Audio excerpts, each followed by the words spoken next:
Hello friends, welcome back to my channel. অনেক দিন পর আবার একটা নতুন ভিডিও তোমাদের সাথে শেয়ার করতে চলেছি। আজকে হচ্ছে জামাই ষষ্ঠী। জামাই ষষ্ঠীর দিন আমার মাম্মামের প্রথম ষষ্ঠী পুজো। আর সত্যি বলতে গত বছর ঠিক আজকের দিনে আমি আমার ষষ্ঠী মায়ের কাছে চেয়ে এসেছিলাম একটা ফল, যে মা আমার শূন্য কোল পূর্ণ করে দাও। তো সেই পূর্ণ মা করেছে এবং সেই ফলে মায়ের কোলে আজকে আমি দেব। তার জন্য সকাল সকাল স্নান করে আমরা সোনাকে নিয়ে রেডি হয়ে বেরিয়ে পড়েছি। আর প্রচণ্ড রোদ উঠে গেছিলো, আর সোনা আগের দিন রাতে একদমই ঘুমায়নি, যার জন্য আমাদের সব কাজ সারতেও দেরি হয়েছে। সকালবেলা বেরোতে প্রায় 10টা বেজে গেছিলো। যদিও বাড়ির কাছে খুব একটা সমস্যা হয়নি, ছাতা নিয়ে গেছিলাম, কিন্তু প্রচণ্ড গরম, ওর এটাতেই খুব কষ্ট হচ্ছিলো।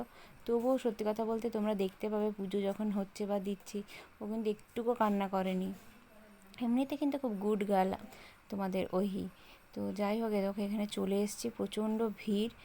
আর তারপরে আমরা যে পুরোহিতের কাছে আমরা বলেছিলাম, মানে স্পেশালি আমি আগের বারে এসে মানসিক করেছিলাম সাদা শাড়ি লাল পাড় মাকে দেবো, 5 ফল দেবো, যে মা তুমি আমাকে ফল দাও, আমিও তোমাকে ফল দিয়ে পুজো দিয়ে যাব। তো সেই জন্যই সেই রকমই মায়ের কাছে এসেছি আমি।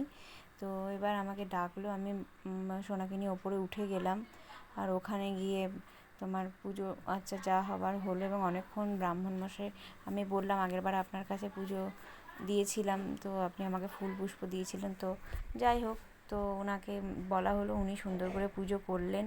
তো আজকের দিনটা তো ষষ্ঠী পুজো, সব মারাই সন্তানের জন্য উপোস করে। উপোস মানে কি, ভাত খায় না, নিরামিষ মুড়ি চিড়ে এসব খেতে হয়।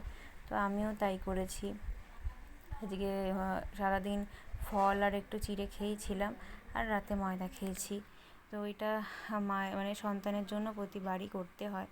এখানে মা ষষ্ঠীর অনেকগুলো ব্রাহ্মণ মশাই ছিল, তারা পুজো করছিল। প্রচণ্ড গরম, আমি সোনাকে কন্টিনিউ হাওয়া করে যাচ্ছিলাম। তো যাই হোক, কিন্তু ও একটুও কাঁদেনি। তো তোমরাও যারা সন্তান চাইছো, তারা মা ষষ্ঠীর কাছে প্রার্থনা করো, মা ষষ্ঠী কাউকে ফেরাবে না। আশা করি তোমরাও ফল পেয়ে যাবে হাতে। তো এবার মা ষষ্ঠীকে প্রথমত আমাকে সোনাকে আশীর্বাদ করলো। আশীর্বাদ করার পর তার নামে পুজো দিল, নাম গোত্র দিয়ে। আর আমাকে এবং সোনাকে সুন্দর করে আশীর্বাদ করলো এবং তার সুস্থতা কাম্য করলো। আমিও সেটা মা ষষ্ঠীর কাছে, যে ফল তুমি দিয়েছো একটাই ফল, সে ফল যেন সুস্থ থাকে, সে যেন মানে স্বাভাবিক জীবনযাপন করতে পারে, এই আশীর্বাদ তুমি করো মা। বাস এটাই আমার প্রার্থনা, আর কিছু আমি চাই না। তারপরে যেটা মেইন, যেটা বলেছিলাম মা ওকে তোমার কোলে দেবো, সেই সময়টা আমি ভাবলাম তো ও কান্না করবে, কিন্তু দেখলাম একটুকু কান্না করলো না। দিব্যি চুপচাপ ব্রাহ্মণের কোলে চলে গেলো, ব্রাহ্মণ মন্ত্র পড়লো এবং মায়ের কোলে যখন দিল, দেখো একটুকু কাঁদেনি, চুপচাপ মায়ের কোলে থাকলো। আমি তো অবাক হয়ে গেলাম, যাক মেয়ে আমার একটু ঠান্ডা হবে এবার। তো যাই হোক, সুন্দর করে পুজো দেওয়া হয়ে গেল, মন ঠান্ডা করে বাড়ি চলে এসেছিলাম। তারপরে আর ভিডিও করা হয়নি। একদম রাতেবেলাতে মা পরোটা করে দিল, গরম গরম পরোটা দিয়ে এই আলু চচ্চড়ি খেয়ে নিলাম। খেয়ে দিয়ে এবার ঘুমিয়ে পড়বো। আর তোমাদের যদি ভিডিওটা ভালো লেগে থাকে, তাহলে অবশ্যই একটা লাইক করে দিও, আর কমেন্টে জানিও কেমন লাগলো।